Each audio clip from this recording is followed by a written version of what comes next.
Sampeyan wae omong nek ajeng bumi angus negara utawa Karang Kadempel. Ha niki nocoke omongane Petro daripada kula wis kebacut nesu kula dapusi Petro. Lah kula isin. Nek pancen nyata niki mungsuhe dudu sapa-sapa ning kula sampeyan kudune ngerti. Dina Senin Demben kula niku dilantik dadi ketua pemuda Karang Kadempel.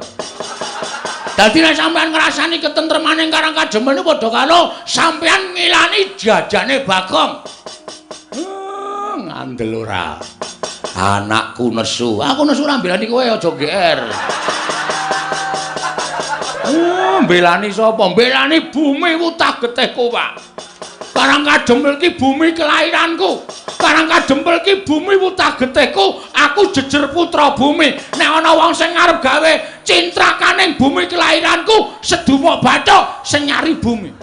Ora nyawang sapa-sapa aku.